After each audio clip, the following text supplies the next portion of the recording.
بسم اللہ الرحمن الرحیم۔ السلام علیکم ناظرین، میں ہوں وسیم احمد اور آپ دیکھ رہے ہیں تازہ ترین حالات و واقعات پر تبصروں اور تجزیوں کا پروگرام زمانہ گواہ ہے۔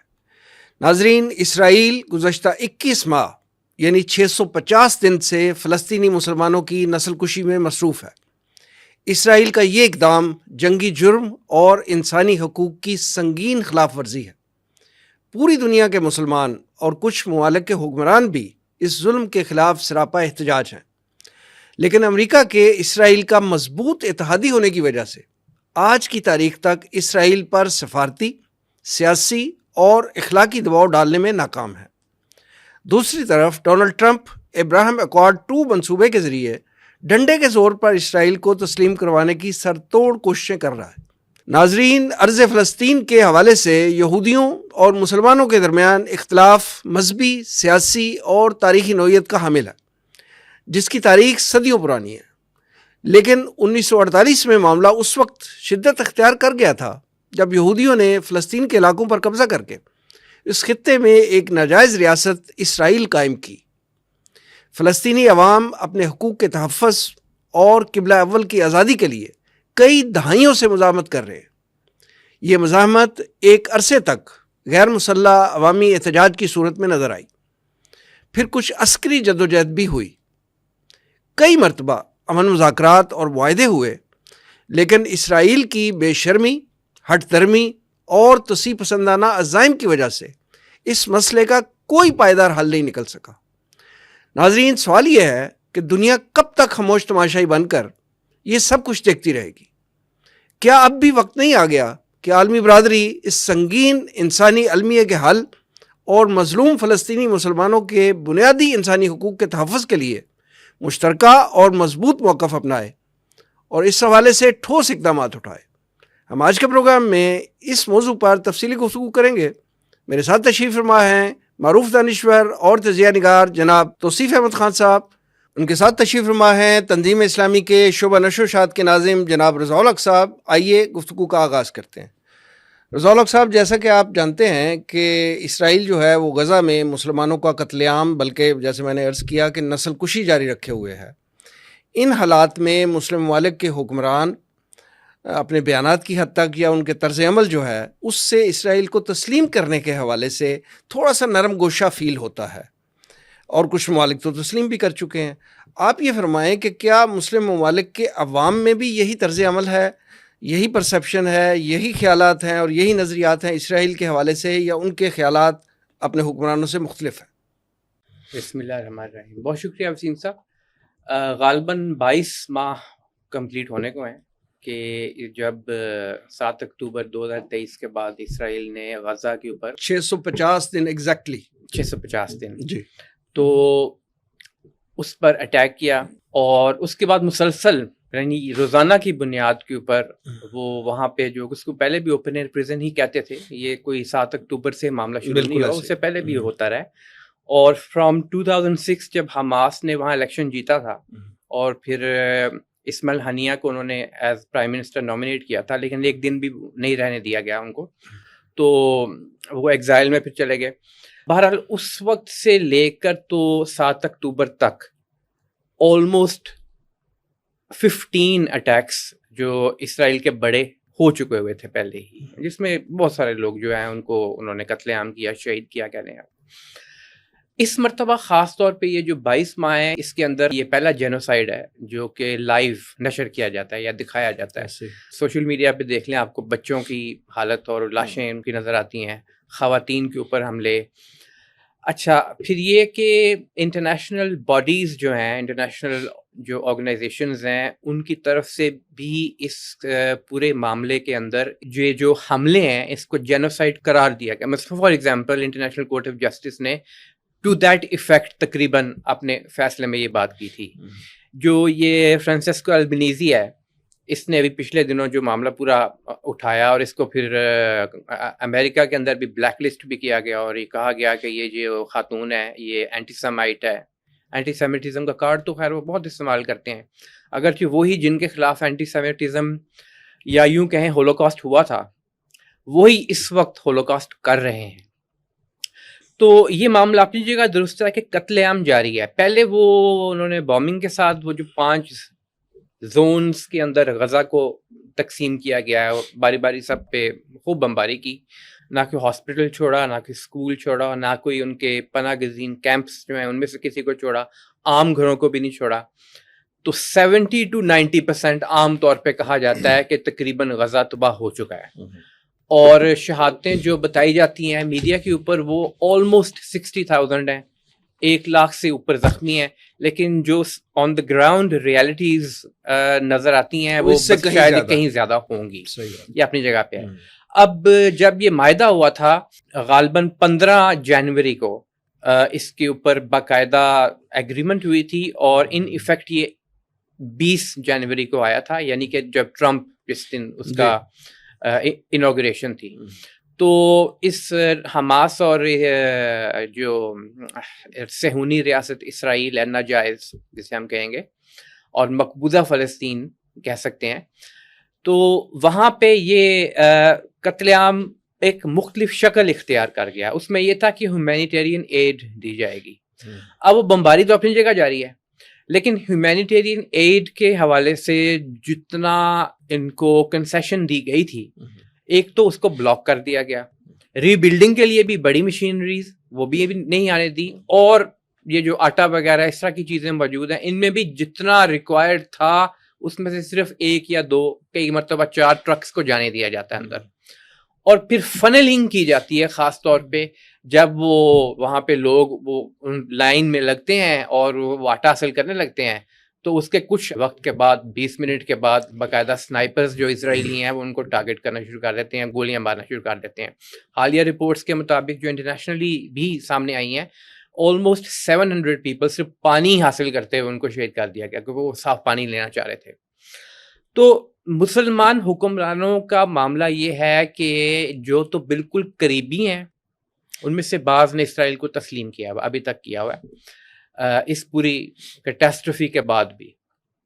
یہ جو نقبہ تھا 48 کا تقریباً اس سے ملتی جلتی ہی بات ہے، بلکہ شاید اس سے بڑھ کر ہو اسکیل میں آج کے دور کے حوالے سے. اتنے ظلم و ستم کے بعد بھی انہوں نے اس کی حمایت اپنی واپس نہیں لی یا اپنا فیصلہ ریورس نہیں کیا. اور سیکنڈلی یہ کہ اگر یہ 7 اکتوبر کا واقعہ نہ ہوا ہوتا تو اب تک جو باقی ممالک جن کے بارے میں کہا جا رہا ہے کہ ان کو ابراہیم اکارڈز یعنی یہ نام لے کر which practically means کہ آپ اسرائیل کو تسلیم کر لیں، اس کا حصہ بن چکے ہوتے.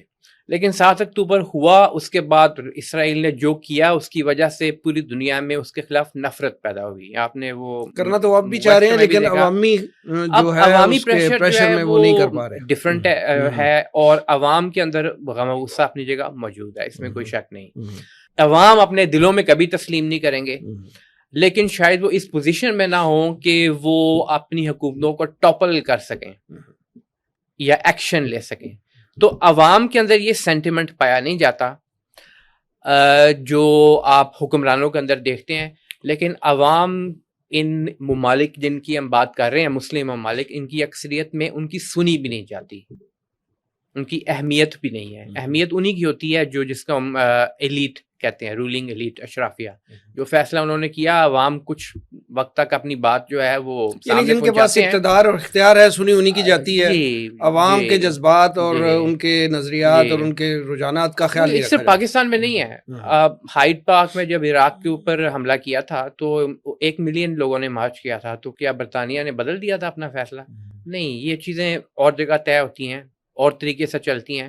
بہرحال عوام کے اندر سینٹیمنٹ موجود وہ نہیں ہے، وہ اسرائیل کو کبھی تسلیم نہیں کریں گے. اگر کوئی تسلیم کرتا ہے تو اس کے خلاف کچھ بیانات بھی دیں گے، شاید کچھ مظاہرے بھی ہو جائیں، لیکن میس موومنٹ شاید نہ ہو پائے. توصیف خان صاحب، ابھی رضا الحق صاحب جو ہے وہ اسرائیل کے مظالم کی ایک داستان ہے جو سنا رہے تھے.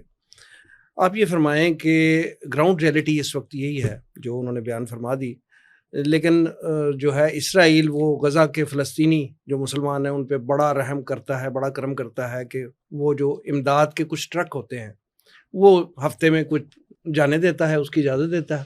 اور یہ بھی اس کی ایک پلاننگ کا حصہ ہوتا ہے کہ جب وہ امداد لینے کے لیے لوگ جمع ہوتے ہیں تو وہاں پہ پھر وہ اٹیک کر دیتا ہے. اسی طرح کا ایک واقعہ رپورٹ میڈیا میں ہو چکا پہلے ہی کہ ایک فیملی کا بچے کو شہید کیا گیا اور بتایا گیا کہ جناب اس کی ڈیڈ باڈی جو ہے وہ آپ کو ہینڈ اوور کی جائے گی.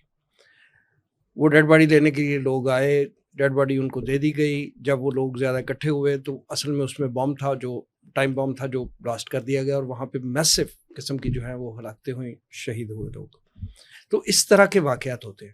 ابھی رضا الحق صاحب یہ بھی بتا رہے تھے کہ 700 بچے جو ہیں وہ صرف صاف پانی لینے کی غرض سے جو ہیں وہ اکٹھے ہوئے, ان کو نشانہ بنایا گیا. آپ یہ بتائیں کہ کیا اب بھی وقت نہیں آ گیا کہ عالمی طاقتیں جو ہیں وہ اسرائیل کے خلاف ایک موقف اپنائیں اور اس کے خلاف کو ٹھوس اقدامات کریں؟ عالمی طاقتوں نے تو موقف لیا ہوا ہے. آپ کون سا موقف لینا چاہتے ہیں؟ عالمی طاقتوں نے موقف اسرائیل کے ساتھ لیا ہوا ہے. کوئی انسانیت نام کی بھی تو کوئی چیز ہے. مورالٹی کوئی چیز نہیں ہوتی. دیکھیں بات سنیں, وہ انہوں نے کریٹ کیا, اس ایب نارمل اسٹیٹ کو انہوں نے کریٹ کیا. انہوں نے تو ڈیسیجن لیا ہوا, ڈیسیجن تو ہم نے لینا ہے, انہوں نے تو نہیں. ہم نے ان سے ڈیسیجن یہ بدلوانا ہے اپنا لے کے, وہ ہم کر سکتے ہیں. وی آر کوائٹ کیپیبل, یہ بھی میں آپ کو بتا دوں. اچھا, دوسری بات یہ کہ وہ اسرائیل بڑا اعلیٰ ملک ہے, وہ اس کی پیدائش سے ہی وہ ایٹ وار ہے, اس کی پیدائش ہی اب نارمل ہے. وہ سیٹلر کلونیلزم کی پیداوار ہے. کینیڈا, آسٹریلیا, اسرائیل, امریکہ, تو وہی لوگ سپورٹر ہیں. یو کے نے اسے وہاں پیدا کیا, ٹھیک ہے, پھر وہ ہینڈ اوور ہوا امریکہ کو. آپ یہ کہہ رہے ہیں کہ وہ آٹے کی, کل رات کا جو آرڈر جاری ہوا ہے کہ رفح کے ساتھ جو ساحل لگتا ہے وہاں سے مچھلیاں پکڑنے پر بھی پابندی لگ گئی ہے, سیکورٹی خطرات ہیں. بھائی ہم یہ چیزیں چھوٹے چھوٹے واقعات جو ہیں نا ان کو نا ڈسکس کریں. ایک نسل کشی جاری ہے تو جاری ہے نا, اس کو آپ کریں نا. یہ جنگ تھوڑی ہے. اب جنگ کی بات آپ دیکھ لیں, 60,000 لوگ, میرے خیال میں 80,000 لوگ ہیں, کیونکہ 12 سے 18,000 لوگ وہ ہیں جو ملبے کے نیچے دبے ہوئے اور اب تک نکالے تو نہیں ہو گئے, اور وہ نکالے جائیں گے, زندہ تو نہیں ہوں گے وہ, اور زخمی اس کے علاوہ ہیں. تو وہ اس کی وجہ کیا ہے کہ یہ لوگ اتنی تیز رفتاری سے کیوں قتل کیے جا رہے ہیں؟ اس کی 2 ریزنز ہیں.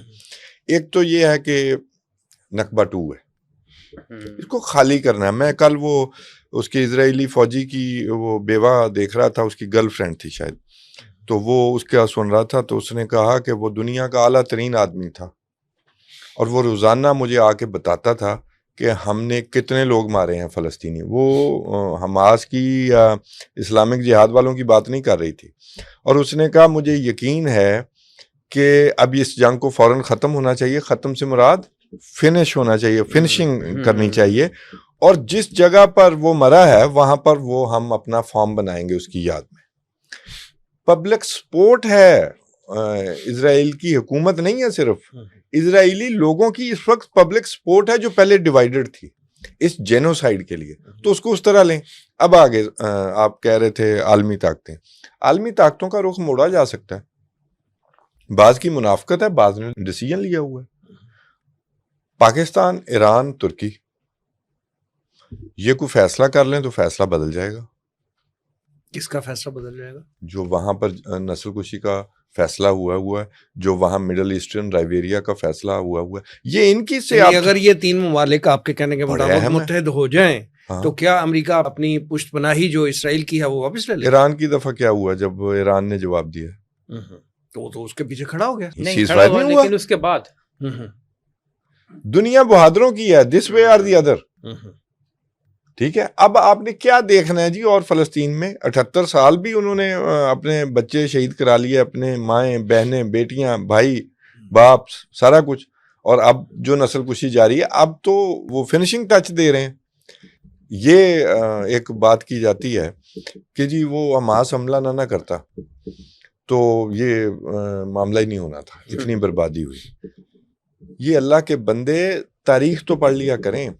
حماس کے جو پچھلے سربراہان ہیں, جو لیڈرز ہیں, انہیں جنگ کرتے ہوئے قتل کیا گیا, انہیں گھروں میں بیٹھ کر ڈرون سے مارا گیا, ان کو قید رکھا گیا. مجھے آپ بتائیں ایک ایسی سٹیٹ جس کا نہ سرحد اپنی ہے, نہ ساحل اپنا ہے, نہ فضا اپنی ہے, جس کو چاہیں وہ اٹھا کے لے جاتے ہیں, عمر قید کی سزا دیتے ہیں, وہ اپنی آزادی کی جنگ لڑ رہے ہیں.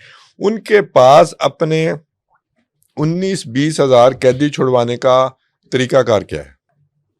جب 2 اسٹیٹ کی بھی بات ہو گئی تھی تو کیا وہ 2 اسٹیٹ بن گئی؟ 2 اسٹیٹ بنانے والے کو یاسر عرفات کو قتل نہیں کیا گیا, اسرائیلی وزیر اعظم کو قتل نہیں کیا گیا. کیا وہ ویسٹ بینک جہاں پر یہ جو دلیل دینے والے ہیں وہ ویسٹ بینک والے تو نہیں لڑ رہے تھے, ان کے ساتھ کیا ہو رہا ہے؟ 70,000 لوگ بے گھر نہیں کیے, وہاں سیٹلرز نہیں آ گئے. تو یہ ایک باقاعدہ ایجنڈا. ابھی تو یہ مزید کھلیں گے. شام پر حملہ, وہ دروز کمیونٹی کو 2017 سے وہ $200 کے $100 ماہانہ وہ شام میں تنخواہ دے رہا تھا اسرائیل. کس کے لیے؟ دروز والوں کا جو پیشوا ہے وہ گولان میں بیٹھا ہے, وہ اسرائیل کے پاس ہے. گولان میں بھی دروز کمیونٹی نے اسرائیلی شہریت لے لی تھی, وہاں سے وہ اپنی گیم کھیل رہا ہے. شام ان کے میپ کا حصہ ہے, وہ آ گیا اٹیک کرنے. ٹھیک ہے, کن کے لیے آ گیا؟ جن پر انویسٹمنٹ کی ہوئی ہے. تو ترکیے کی ہے نا جی, آپ ایسے سیدھی بات کر لیں, ترکیے کی پراکسی ہے نا شام میں اس وقت, تو آئے نا پھر ترکیے سامنے. یہ کیا نری باتیں کر لینی؟ آپ ریزالو دیں. میں آپ یقین کریں 48-72 گھنٹوں کا یہ 3 ملک جو ہیں یہ مل کر کوئی الٹیمیٹم دیں تب بھی کوئی ٹیبل پر بیٹھ جائے گا. ورنہ یہ جو عرب ممالک ہیں جن کے یہ بچے ہیں 0 + 0 = 0 = 0 ہے, یہ سٹوجز ہیں. یہ بھی اسرائیل کی طرح یہ ڈائنیسٹیز اس گورے کی پیداوار ہے. یہ کہاں کھڑے ہو سکتے ہیں؟ سوری ٹو سے برادر اسلامی ملک ہیں, وہ برادر ہمارے کیا ہوں گے, وہ اپنوں کے برادر نہیں بن رہے. اتنی ہمت نہیں ہے کہ جی ہماری بادشاہتیں ختم ہو جائیں گی. اور پبلک جو ہے وہاں کی, وہ بالکل ٹھیک کہا انہوں نے کہ پبلک کی سپورٹ تو ظاہر اپنے خون کے ساتھ ہوتی ہے اور ایک کاز کے ساتھ. وہ کوئی غلط کاز پہ کھڑے ہیں, وہ کیا اسرائیل کی زمین پر قابض ہیں. تو یہ باتیں سوچنے کی ہیں. اور یہاں پر چاہے کچھ نہ ہو, ہمارا خطہ کچھ اور طرح کا. عرب سپرنگ آئی تھی, وہاں بھی بہت کچھ ہو سکتا ہے. اردن میں 70% فلسطینی ہیں, مصر میں رجیم ہے. یہ دونوں ممالک اسرائیل کا صدقہ کھاتے ہیں. اسرائیل کی سیکورٹی ان کے ذمے ہے, ان کو پیسے ملتے ہیں امریکہ سے $1.5 ارب. پھر یہ اپنی اکانومیز, وہ بھوکی ننگی اکانومیز چلاتے ہیں, انہیں پیٹ بھر کے بھی نہیں دیا جاتا. یہ اسرائیل کا صدقہ ہے. تو اور سازش کیا ہوتی ہے, یہ اور ڈیسیجن کیا ہوتا ہے؟ سب کچھ نے ڈیسیجن لیا ہوا ہے جی, ایسی کوئی بات نہیں. رضوان الحق صاحب, ڈونلڈ ٹرمپ جب پہلے دور حکومت میں آئے تھے تو انہوں نے اسرائیل کو تسلیم کروانے کے لیے ابراہم ایکارڈ کے نام سے ایک منصوبہ متعارف کروایا اور بہت سے ممالک کو اس میں انوالو کیا, بڑا پریشر ڈالا. اور جو لوگ بھی انوالو ہوئے, یعنی جو ممالک اسلامی ممالک انوالو ہوئے, تو ان کے ساتھ جو ڈیل ہوئی اس کو ڈیل آف دا سینچری کا نام دیا گیا. وہ دور چلا, اس میں تھوڑی ڈیولپمنٹ اس حوالے سے ہوئی. کچھ ممالک نے انہیں قبول کر لیا اسرائیل کو. پھر انہوں نے اس کے علاوہ بھی کئی سٹیپس لیے, جیسے یروشلم کو انہوں نے بنا دیا کیپٹل بنا دیا, وہ سارا معاملہ چلا. اب دوسرا دور حکومت ہے, تو اب اسی ابراہم ایکارڈ کے مردہ گھوڑے میں وہ دوبارہ ڈونلڈ ٹرمپ جو ہے وہ جان ڈالنا چاہ رہا ہے, اور اس کے حوالے سے ترغیبات ہیں. اسی کے حوالے سے پاکستان کو بھی پرسو کیا جاتا ہے, دیگر اسلامی ممالک کو بھی, کہ سعودی عرب کو اور پاکستان کو خاص طور پہ ٹارگٹ کیا جاتا ہے. آپ یہ بتائیں کہ اسرائیل کو تسلیم کروانے کا, اپنے آپ کو منوانے کا, یا اس امریکہ کا اتنا پریشر ڈالنے کا فائدہ کیا ہے؟ اسرائیل کو اسلامی ممالک سے تسلیم کرانے میں کیا مفادات ہیں جو وہ حاصل کرنا چاہتا ہے؟ وسیم صاحب, اس کو نا 2 اینگل سے دیکھنا پڑے گا اور سمجھنا پڑے گا, تو یہ بات بڑی کلیئر ہو کے سامنے آئے گی. ایک تو اس کا عام پولیٹیکل یا ڈپلومیٹک اینگل ہے, دنیا کے پوائنٹ آف ویو سے دیکھیں. ایک پھر جو ریاست اسرائیل قائم کی گئی ایک ریلیجیس انڈر ٹونز کے ساتھ, اس کو دیکھ کر سمجھ کر یہ بات بڑی کلیئرٹی کے ساتھ سامنے آ جائے گی. معمول کی دنیاوی معاملات کے حوالے سے دیکھیں تو ایون یونائٹڈ نیشنز کے مطابق آج بھی اسرائیل ایک ناجائز ریاست ہے, اس کا قبضہ ناجائز ہے. ٹھیک ہے, آکیپائڈ پیلسٹائن آج بھی یہ لفظ استعمال کیا جاتا ہے. یہ علیحدہ بات ہے کہ یونائٹڈ نیشنز نے کرنا کچھ نہیں اور کسی نے کرنا کچھ نہیں, اسرائیل کرتا رہے گا, اور باقی جو اس کو سپورٹ کرنے والے ہیں, جس طرح توصیف صاحب نے فرمایا, وہ تو سپورٹ کرتے رہیں گے. ہم اکٹھے نہیں ہوں گے. ہمارے جو آپ کو عرب ممالک دیکھ لیں یا عجمی ممالک بھی دیکھ لیں, ان میں سے کوئی اکٹھا ہونے کو تیار نہیں ہے. اگر الٹیمیٹم اگر دیں اور پریکٹیکلی کچھ سٹیپ لیں تو یہ کام ہو سکتا ہے جو کرنے والا ہے. ایران نے کر کے دکھایا ہے. ٹھیک ہے. یہ جو ایران کے اوپر حملے کیے، ایران نے بڑا نقصان اٹھایا.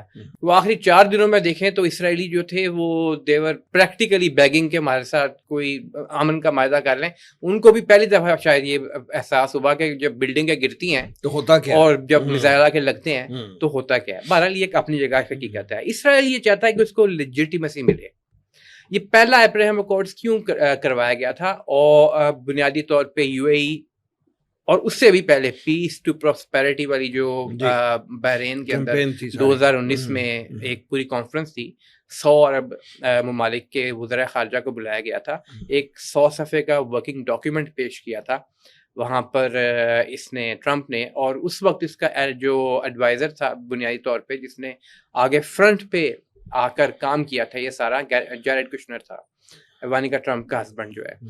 لیجٹیمیسی وہ چاہتا ہے. لیجٹیمیسی اسے چند ممالک سے ملی اور ان میں you a E, Bahrain, Oman, یہ ابراہیم اکارڈز کی بات کر رہا ہوں، اور دوسری طرف سوڈان اور آپ کا یہ جو ہے موراکو، یہ ممالک. ترکی نے تو پہلے ہی تسلیم کیا ہوا ہے، مصر نے بھی تسلیم کیا ہوا ہے وہ کیمپ ڈیوڈ پورا معاہدہ جو ہے. اور 2 اسٹیٹ سولوشن کی جب بات ہوتی ہے تو یہ بھی ایک دھوکے والی بات ہے. اس وقت 2 اسٹیٹس پہلے ہی موجود ہیں وہاں پہ. کیا محمود عباس کی جو پیلسٹینین اتھارٹی کی ویسٹ بینک میں حکومت ہے وہ اسٹیٹ نہیں ہے ایک؟ کیا اس کو یونائٹڈ نیشنز میں ایک اسٹیٹس تھوڑا سا آبزرور کا نہیں دیا گیا ہوا؟ اور یہ جو ابراہیم اکارڈز ہیں یہ علیحدہ تھے، یہ اس بیسس کے اوپر بنے تھے، یہ جو پیس ٹو پراسپیرٹی تھی اس کی بنیاد پر. اور جو ڈیل آف دا سینچری تھی وہ ٹرمپ کا ایک برین چائلڈ تھا جو کہ پورا نہیں ہو پایا. وہ یہ تھا کہ پیلسٹائن، یعنی کہ یہ جو ہسٹورک پیلسٹائن ہے، اس کے اندر 2 ریاستیں بنا دی جائیں، 75% آف دا ویسٹ بینک وہ اسرائیل میں ضم کر دیا جائے، نیکس کر لے اس کو. باقی 25% میں جو مسلمان بچ گئے ہیں ان کو رہنے دیا جائے، لیکن نہ ان کی اپنی پولیس ہوگی، نہ ان کی اپنی فوج ہوگی، اور وہ بس وہاں پر ایک کلائنٹ اسٹیٹ کے طور پر رہیں گے. اور دوسرا حصہ اس کا غزہ ہوگا، اور وہ سطح کے اوپر، زمین کی سطح کے اوپر ایک دوسرے کی طرف ٹریول نہیں کر پائیں گے، ٹو اینڈ فرو.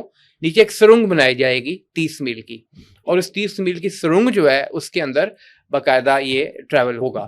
تو ایک کویسچن تو یہ بنتا ہے کہ ہم کہتے ہیں کہ 2 اسٹیٹ سولوشن تسلیم کر لینا چاہیے. پہلے تو اسرائیل سے پوچھ لیں کیا اسرائیل کو 2 اسٹیٹ سولوشن منظور ہے؟ The answer is no. وہ کہتا ہے میری ببلیکل باؤنڈریز ہیں جو ڈیفائنڈ ہیں، میں وہ گریٹر اسرائیل بناؤں گا. اچھا، اسی طرح وہ چاہتا ہے کہ جتنے زیادہ مسلم ممالک، خاص طور پہ اہم مسلم ممالک جو ہیں، ہر ایک کی ایک طرح کی تو ویلیو نہیں ہے نا. کچھ نیوکلیر اسٹیٹس ہیں، پاکستان نیوکلیر اسٹیٹ اکیلا مسلم ممالک میں دیکھیں. ٹرکی کے پاس کچھ ہے، طاقت ہے، فوج ہے. ایران کے پاس ہے.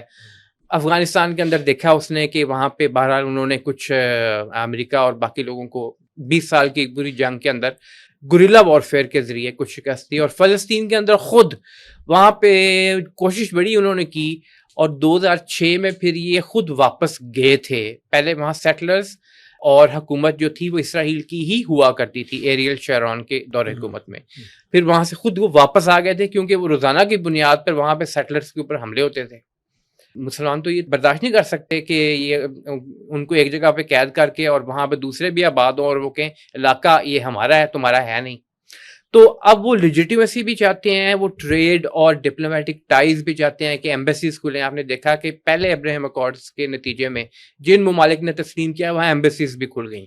ٹھیک ہے، نہ صرف ایمبیسیز کھلی اور بہت سے ایونیوز جو ہیں وہ کھلے ہیں، تجارت ہوئی ہے، اس میں سیاحت میں بہت زیادہ انہوں نے کام کیا ہے. گریٹر اسرائیل کو اس کا جو منصوبہ ہے جس کی تفصیل صاحب نے بھی تذکرہ کیا، وہ گریٹر اسرائیل کا منصوبہ، اس میں سے کچھ ایسے ممالک ہیں جن کو بائی فورس طاقت کے ذریعے رام کرنا ضروری تھا اور کیا گیا. کچھ اگر گڑ دے کے تسلیم کر لیں تو ان کو پھر مارنے کی کیا ضرورت پڑتی ہے؟ وہ آپ گڑ دے کے ان کو منوا لیں، ان سے ساری بات. پاکستان کے لیے ایک ایشو ہے یہاں پہ، اور یہ ڈائیکاٹمی ہے. اسی لیے میں سمجھتا ہوں پاکستان اس کو کبھی تسلیم نہیں کرے گا، اور پاکستان ابراہیم اکارڈز پر دستخط بھی نہیں کرے گا. اور وہ ہے کشمیر. کہ اگر آپ ایک آکوپائنگ فورس کو تسلیم کر لیتے ہیں تو آپ کا کشمیر کوس سارے کا سارا اور اس کے اوپر کیس سارے کا سارا دڑم سے گر جاتا ہے. کیونکہ انڈیا بھی ایک آکوپائنگ فورس ہے. تو پھر اسے تو بھی قبول کشمیر کرنا کے پڑے اوپر گا، ہمارا جو اس کے stance اقدامات ختم ہیں ہو اس گیا. کو بھی قبول کرنے پڑیں گے. وہ ختم ہو گیا. دوسرا ایک اور چیز مذہبی اینگل دیکھیں. اسرائیل کے اندر ان کی جو باقاعدہ سوچ اور فکر ہے اور جس بنیاد پر وہ قائم کیا گیا ہے، جو کہ تھیوڈور ہرزل کی بک میں بھی ملتا ہے 1904 میں جو اس نے لکھی تھی، کہ یہاں پہ ان کا بادشاہ آئے گا، یعنی دجال، مسیح الدجال. وہ مسایہ کا انتظار کر رہے ہیں. ان کے آپ کے ربائز کا کبھی ویڈیو دیکھیں، یوٹیوب پہ اویلیبل ہے، تو مسایہ کی بات کر رہے ہوتے ہیں بار بار. اب وہ جو مسایہ ہے ان کا، وہ کوئی سیکولر لیڈر کے طور پہ نہیں آئے گا. کہتے ہیں نا وہ تھرڈ ٹیمپل تعمیر کرنا ہم نے، جی، اور تھرڈ ٹیمپل کے اندر پھر وہ اینیمل سیکریفائس شروع کروانی ہے وغیرہ. یہ ریلیجس باتیں ہیں، یہ سیکولر ملک کی باتیں نہیں ہیں. اور یہ جو protocols of the elders of Zion, جس کو باقی دنیا تو اور اسرائیل سمیت مغربی ممالک کہتے ہیں جھوٹ کا پلندہ ہے، لیکن ہنری فورڈ نے 1930s میں اس کے بارے میں کہا تھا کہ اگرچہ کہا تو یہ جاتا ہے کہ یہ ایک جھوٹا ڈاکیومنٹ ہے، لیکن whatever has happened since then, اس سے لگتا ہے کہ یہ کوئی اس میں باتیں جو ہیں وہ کوئی لکھی گئی ہیں اور واقعی پلاننگ اس کے مطابق ہوئی ہے. یہ علیحدہ بات ہے کہ ہنری فورڈ نے بعد میں اپنا بیان واپس لے لیا تھا. بہرحال ان کا دلوایا گیا یا آپ سمجھ گئے اس بات کو، واپس لیا گیا. تو وہ دجال کی پوری حکومت کو قائم کروانا بھی، اور اس کے لیے بھی ضروری ہے کہ مسلم ممالک جو ہیں وہ کم از کم اسرائیل کو تسلیم ضرور کریں، کیونکہ اس نے جب آنا ہے تو مسیح ابن مریم کے طور پر علیہ السلام کے طور پر، امپوسٹر کے طور پر آنا ہے. اس نے کہنا ہے کہ میں وہ مسایہ ہوں جس کا تم لوگ انتظار کر رہے تھے، تو اب باقی لوگ ایکسیپٹ کریں اس کو. ٹھیک ہے، تو یہ کچھ اینگلز ہیں کہ یہ کچھ اس کے آپ یوں سیل ڈائمینشنز ہیں جس کی وجہ سے وہ چاہ رہا ہے کہ مجھے تسلیم کیا جائے. ٹھیک، میں تھوڑا سا ان کی بات آگے بڑھاتے ہوئے ایک اور بھی بات کرنا چاہتا ہوں. دیکھیں، یہ جو ابراہم ایکارڈ ہے نا، یہ اس وجہ سے لاڈ ہوا تھا کیونکہ اسرائیل نے معاہدہ کیا تھا کہ ایک ہم ریاست جو ہے فلسطینی ریاست بنائیں گے، ہم ان کو جگہ دیتے ہیں، اور وہ انہوں نے قبضہ شدہ اپنا علاقہ چھوڑا. یہ غزہ کا علاقہ ہے، انفیکٹ مصر کا علاقہ ہے، ٹھیک ہے، کہ یہاں پر رہیں گے. اس میں بھی ان کے ہاں بغاوت شروع ہو گئی، کیونکہ ان کا جو آپ سمجھ لینا جو ان کے نعرے تھے وہ تو گریٹر اسرائیل کے ہیں. تو یہ تو اس نقشے کے مطابق یہ جو فلسطینی ریاست ہے یہ تو ایسٹ یروشلم بھی انہیں ملنا تھا، تو وہ اس سے مکر گئے. اب اسرائیل میں کہتا ہوں کلائنٹ سٹیٹ ہے امریکہ کی. مجھے لگتا ہے کہ کلائنٹ سٹیٹ انفیکٹ امریکہ ہے، پیسے بھی وہ دیتا ہے، کلائنٹ بھی وہ ہے، وہ جو چاہتے ہیں وہ ہوتا ہے. اس لاڈ کو منانے کے لیے کہ یار یہ تو نہیں مانتے، مانی ہوئی بات نہیں مانتے، تو پھر ابراہم ایکارڈ لایا گیا. وہ اس لیے کہ ان ممالک کو نیوٹرلائز کیا جائے اور فلسطینیوں کو نظر انداز کیا جائے. یہ جہاں رلتے ہیں رلتے رہیں، ٹھیک ہے، ان کو نکالا جائے جو اسرائیل کو نہیں مانتے اور مخالفت کرتے ہیں. That was the basic reason. دوسری بات، وہ کہتے ہیں کہ اسرائیل ہمیں کھا رہا ہے، اس کی اپنی ٹیکنالوجی کی ترقی ہے، سائنس کی ترقی ہے، یہ ان عربوں کو بیچے نا. اور عرب تو پیسے خرچنے میں آپ نے دیکھا جو مرضی لوٹ کے لے جائے، جو بھی تگڑا ہو. تو وہ اسرائیل کے ذریعے وہاں اس ریجن میں ہیجمنی چاہتے ہیں. اس چکر میں وہ سعودی عرب پاکستان کے بغیر کبھی تسلیم ہی نہیں کرے گا. ویٹ ہی نہیں بنتا نا، ویٹ ہی نہیں بنتا.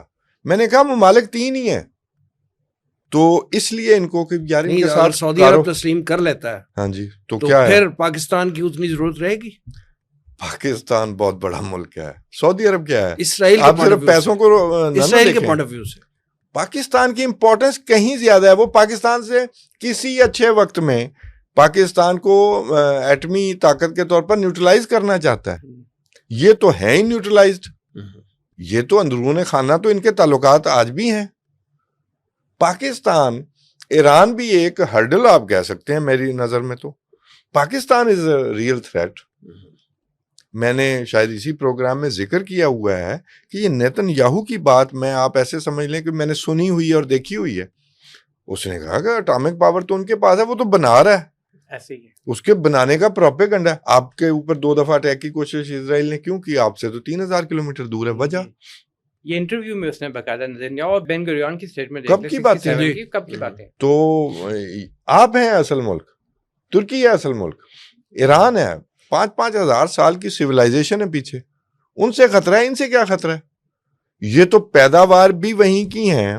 سوری میں سخت باتیں کر رہا ہوں لیکن مجھے غصہ ہے. پیداوار بھی انہی کی ہیں جہاں سے اسرائیل پیدا ہو رہا تھا اس وقت.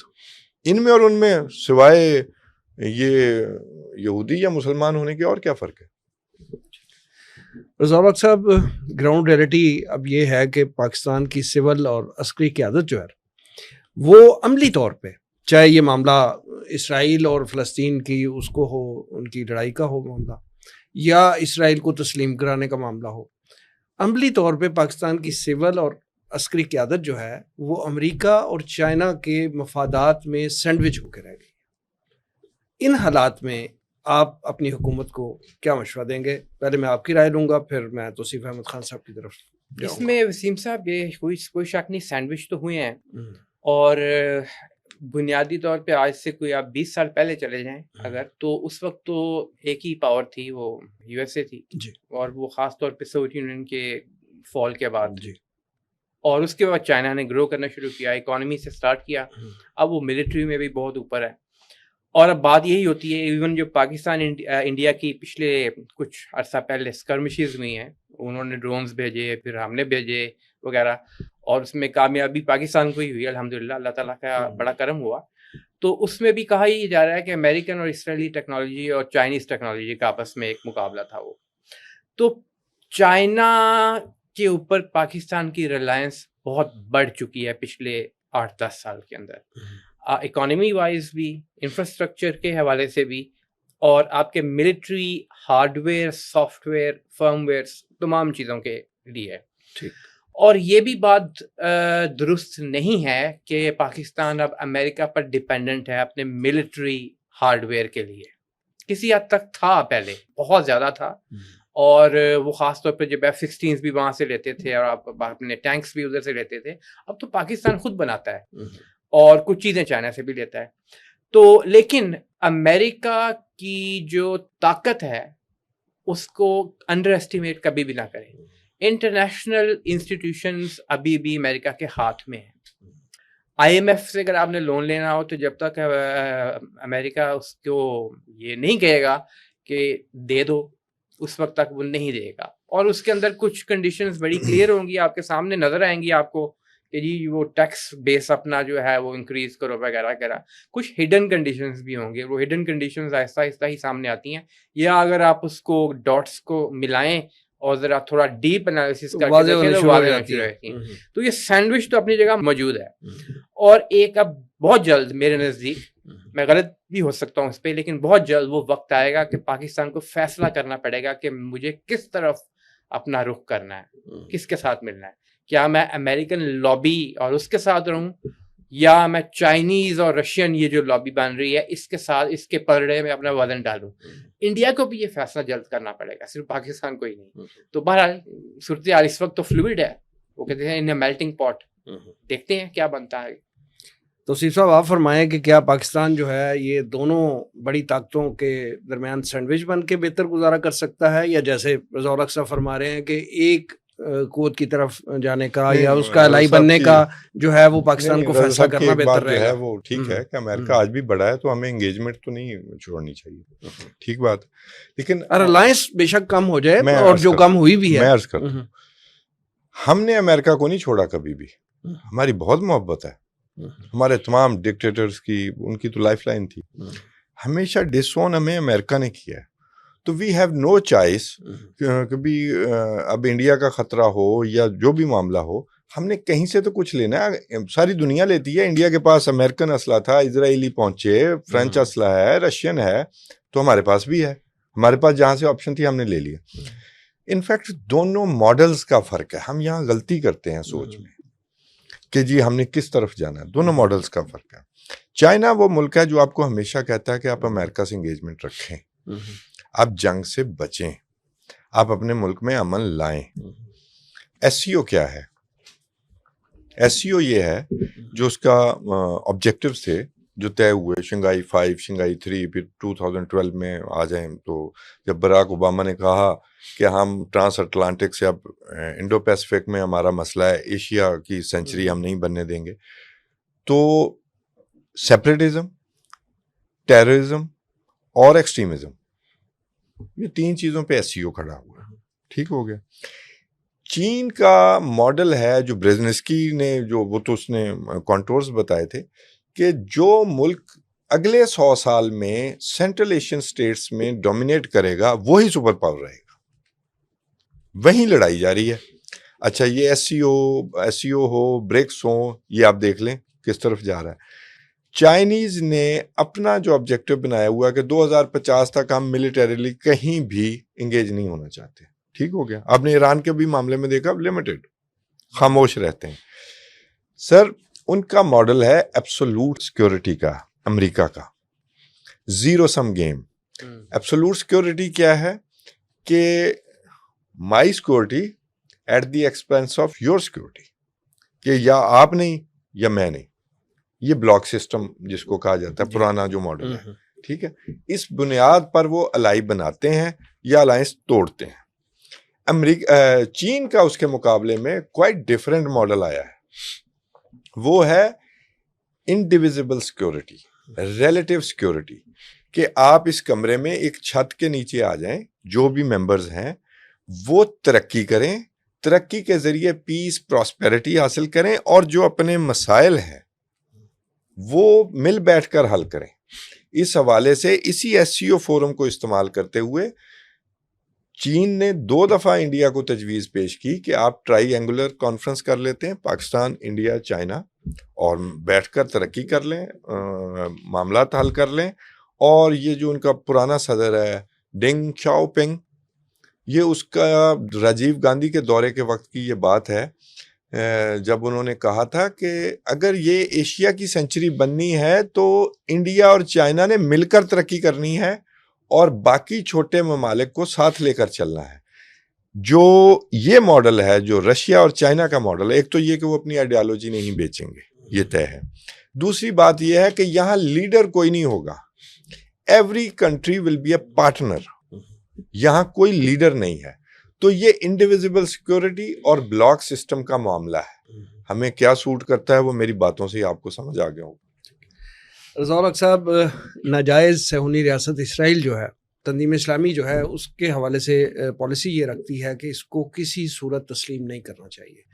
ایون تنظیم اسلامی کی پالیسی یہ بھی ہے, جو مختصراً میں سمجھا ہوں, کہ اسلامی ممالک, عرب ممالک جو ہیں, GCC کنٹریز جو ہیں, وہ بھی اگر اسرائیل کو تسلیم کر لیں تو پاکستان کو پھر بھی تسلیم نہیں کرنا چاہیے. تنظیم اسلامی کے اس موقف کی بنیادیں کیا ہیں؟ جی وسیم صاحب, آپ نے جس طرح تذکرہ فرمایا, ڈاکٹر صاحب ڈاکٹر اسرار احمد رحمۃ اللہ علیہ بانی تنظیم اسلامی, وہ اکثر یہ فرمایا کرتے تھے کہ اگر ساری دنیا بھی اسرائیل کو تسلیم کر لے تو پاکستان کو تسلیم نہیں کرنا چاہیے. عرب ممالک تو بہر مسلم ممالک کی کیٹیگری میں آتی ہے, اگر ساری دنیا بھی تسلیم کر لے تو نہیں کرنا چاہیے. اس کی بنیادیں وہ 2 جو ہیں وہ پرائمریلی دیتے تھے. ایک تیسری بنیاد بھی بنتی ہے. ایک تو آپ کا ریلیجس پوائنٹ آف ویو ہے, یعنی مذہبی یا دینی بنیاد کے اوپر اسرائیل کو تسلیم کرنا بنتا نہیں ہے. دوسرا ایک پولیٹیکل اینگل ہے جو کہ قیام پاکستان سے پہلے تحریک پاکستان کے دوران ہی سامنے آنا شروع ہو چکا تھا. اور پھر ایک اخلاقی پہلو بھی ہے. بہرحال اس وقت دنیا میں اخلاقیات کی وہ اہمیت اس طرح نہیں رہی, اور اس کی بھی ایک وجہ, تینوں پہلوؤں پہ ذرا مختصراً جی دیکھیے, قرآن پاک کے اندر جو یہود کے حوالے سے اگر ہم بات کریں تو بالکل آغاز میں جو ہم ہر نماز کی ہر رکعت میں پڑھتے ہیں, غیر المغضوب علیہم والضالین, 2 گروہوں کا تذکرہ ہے. اور احادیث کے اندر پھر یہ بڑی کلیئرٹی کے ساتھ اس کی ایکسپلینیشن سامنے آتی ہے کہ صحابہ کرام نے نبی کریم صلی اللہ علیہ وآلہ وسلم سے پوچھا کہ کیا یہ مغضوب علیہم اور ضالین, ان سے مراد یہود اور عیسائی ہیں؟ تو آپ صلی اللہ علیہ وسلم نے فرمایا کہ اور کون؟ یعنی مغضوب علیہم جو ہے وہ, اب اس کی تھوڑی اور مزید تفصیل میں یا طے میں جائیں تو وہ جو کہ جانتا ہو کہ حق کیا ہے اور جانتے ہوئے بھی غلط راستے پہ چل رہا ہو. اور ضالین یہ ہوتا ہے کہ وہ اپنے غلو میں اتنا آگے نکل جائے کہ اس کو سمجھ نہ آئے کہ میں کیا کر رہا ہوں, لیکن یہ تو جانتے بوجھتے یہ کام کر رہے ہیں. اور بہرحال یہ بھی قرآن پاک کے اندر موجود ہے کہ یہ تو نبی کریم صلی اللہ علیہ وسلم کو ایسے پہچانتے ہیں جیسے کوئی اپنے بیٹے کو پہچانتا ہے. کتابوں پہ نشانیاں موجود تھیں, لیکن بغض کی وجہ سے, اپنی انا کی وجہ سے, اور حسد کی وجہ سے. یہ وہی چیزیں ہیں جنہوں نے شیطان کو اس چیز پر ورگلایا تھا کہ وہ آدم علیہ السلام کے سامنے سجدہ نہ کرے. قرآن پاک کے اندر 7 مرتبہ اس واقعے کا ذکر ہے, قصہ آدم و ابلیس کا. یہی چیز ہمیں ایز اے گروہ یہود میں نظر آتی ہے, چاہے وہ نبی کریم صلی اللہ علیہ وسلم کے دور کے ہوں, چاہے وہ آج کے ہوں, یہ بڑی کلیئرٹی کے ساتھ. پھر یہ کہ ہنود اور یہود کا گٹھ جوڑ جو ہے, مشرکین ہم انہیں کہیں اور وہ دوسری طرف یہودی ہیں, تو اس کے حوالے سے سورہ المائدہ کی آیت نمبر 82 میں اس کا ایک ٹکڑا جو پہلا ہے, لَتَجِدَنَّ أَشَدَّ النَّاسِ عَدَاوَةً لِلَّذِينَ آمَنُوا الْيَهُودَ وَالَّذِينَ أَشْرَكُوا, یقیناً تم پاؤ گے اہل ایمان کی عداوت یا دشمنی میں سب سے زیادہ بڑھ کر ان کو جو یہودی ہیں اور جو شرک کرتے ہیں. تو یہودیوں کو اس میں بھی پہلے گنایا گیا. یہود و نصارہ جو ہے کبھی مسلمانوں کے دوست ہو ہی نہیں سکتے. یا ایھا الذین آمنوا لا تتخذوا اليہود والنصارى اولیاء بعضهم اولیاء بعض, اور ایک دوسرے کے دوست ہیں, ایک دوسرے کے, یعنی ان کو ولی نہ بناؤ, ان کے ساتھ اپنے سیکرٹس شیئر نہ کرو. ایسا نہیں کہ کسی انڈیویجول کے ساتھ آپ کوئی دوستی رکھ رہے ہیں یا اس کے ساتھ کوئی تعلق رکھ, نہیں, اسٹیٹ لیول کے اوپر کی, بڑے پیمانے کے اوپر کی بات ہو رہی ہے. ان کو ولی نہ بناؤ, اپنا رازدان نہ بناؤ. کیوں؟ کیونکہ ایک دوسرے کے رازدان ہیں. اور یہ آیت تو خاص طور پہ ایک پروفیسی کی صورت میں دکھائی دیتی ہے. اس کی وجہ یہ ہے کہ آج سے آپ 100 سال پہلے دیکھ لیں یا کوئی 150 سال پہلے دیکھ لیں, تو یہود اور نصارہ, کرسچنز اور جوز کی تو آپس میں سخت لڑائی تھی, جنگ تھی. وہ کہتے تھے انہوں نے تو ہمارے خدا کو سولی چڑھا دیا ہے. عیسائیوں کے نزدیک عیسیٰ علیہ السلام وہ تثلیث ہے نا, 3 میں سے ایک ہیں خدا ان کے نزدیک. وہ کہتے تھے یہ یہودی تو تھے جنہوں نے چڑھایا, لیکن پھر بہرحال وہ ان کی صلح ہو گئی, صفائی ہو گئی, اور وہ بات ڈال دی گئی رومنز کے اوپر اس دور کے کیے, تو ان کا قصور تھا. تو یہ پروٹیسٹنٹزم کے ساتھ ساتھ آپ نے دیکھا پھر وہ ورلڈ وارز کے, خاص طور پہ پہلی جنگ عظیم میں خلافت عثمانیہ کا خاتمہ, پھر مسلمانوں کو نیشن سٹیٹس میں تقسیم کرنا, پھر سیکنڈ ورلڈ وار کے بعد یہ ریاست اسرائیل کا قائم ہونا, اور آج تک جو معاملات چل رہے ہیں اپنی جگہ پہ. تو اسی طرح دینی پیراڈائم میں یہ بھی ہے کہ ایک حدیث کا صرف میں حوالہ دیتا ہوں کہ نبی کریم صلی اللہ علیہ وسلم نے فرمایا کہ تم اہل عرب سے جنگ کرو گے, اللہ تعالیٰ تمہیں فتح عطا فرمائے گا. پھر تم اہل فارس سے جنگ کرو گے, اللہ تعالیٰ تمہیں فتح عطا فرمائے گا. پھر تمہاری رومیوں سے جنگ ہوگی, اللہ تعالیٰ تمہیں فتح عطا فرمائے گا. اور پھر تمہاری دجال سے جنگ ہوگی اور اللہ تعالیٰ تمہیں فتح عطا فرمائے گا. تو صحیح بخاری, یعنی کہ یہ بڑی معروف احادیث میں سے ہیں. تو ان کے ساتھ تو ریلیجس پوائنٹ آف ویو سے بھی ہمارا کوئی لینا دینا بنتا نہیں. یعنی قرآن و حدیث کی روشنی میں دیکھیں تو ہماری دوستی اور خاص طور پہ ان کو اپنا ولی نہ بنانا اور ان کو تسلیم کرنا ہمیں الاؤڈ نہیں.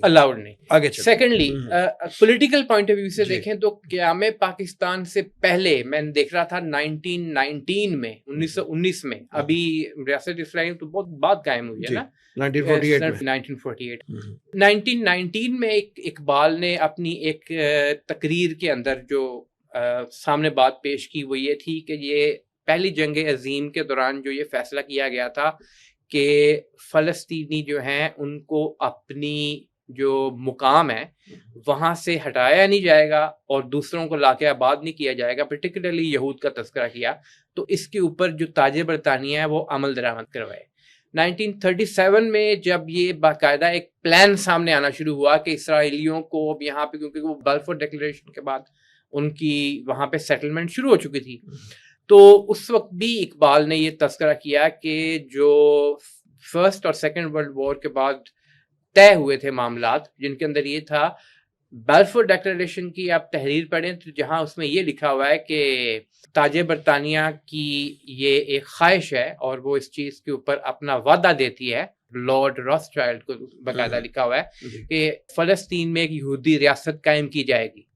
اسی کے آگے لکھا ہوا ہے مزید اگر پڑھیں تو ہماری یہ انڈرسٹینڈنگ ہے کہ جو وہاں پہلے سے نان جوز جو موجود ہیں ان یعنی کو مسلمان عیسائی بھی تھے, عیسائی بھی تھے, مسلمان بھی تھے, اور بھی تھے, تو ان کو ان کی ریلیجیس اور پولیٹیکل رائٹس کو چھینا نہیں جائے گا. یہ بلفور ڈیکلیریشن کے اندر موجود ہے جس کی بھی خلاف ورزی کی گئی, وائلیشن کی گئی.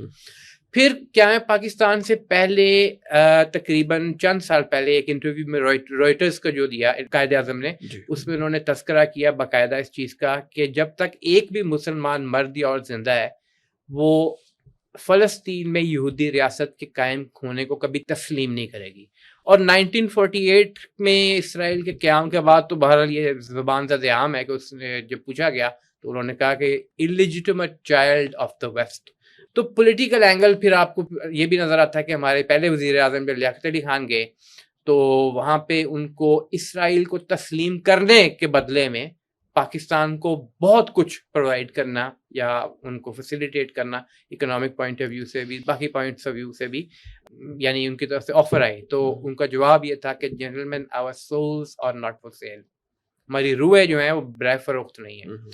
تو پہلے دن سے پاکستان کی پالیسی یہ تھی کہ ہم یہ ناجائز ایک ریاست جو ہے اس کو تسلیم نہیں کریں گے. اخلاقی طور پہ بھی دیکھیں تو بنیادی طور پہ ایک قابض ناجائز ریاست ہے, اس کو مان لیں تو جس طرح میں نے پہلے عرض کیا کشمیر پر آپ کا ختم ہو جاتا ہے سارا سٹانس ہی ختم ہو جاتا ہے. تو اخلاقی طور پہ بھی یہ مانا نہیں جا سکتا. یہی تنظیم اسلامی کی پالیسی ہے, قرآن و سنت کی بیسس پہ بھی ہے, پاکستان کے بانیان کی بیسس پر بھی ہے اور اخلاقی بیسس پہ بھی یہی ہے. رضا الحق صاحب اور جناب توصیف احمد خان صاحب پروگرام میں تشریف آوری کا بہت شکریہ. ناظرین یہ تھا آج کا پروگرام. آج کے لیے اتنا ہی. ہمارے تمام سوشل میڈیا پیجز پر اس پروگرام کا فیڈ بیک ضرور دیجیے گا. آپ ہمیں ای میل بھی کر سکتے ہیں. ہمارا ایڈریس ہے media@tanzeem.org. اگلے پروگرام تک کے لیے وسیم احمد کو اجازت دیجیے. اللہ نے کے بعد.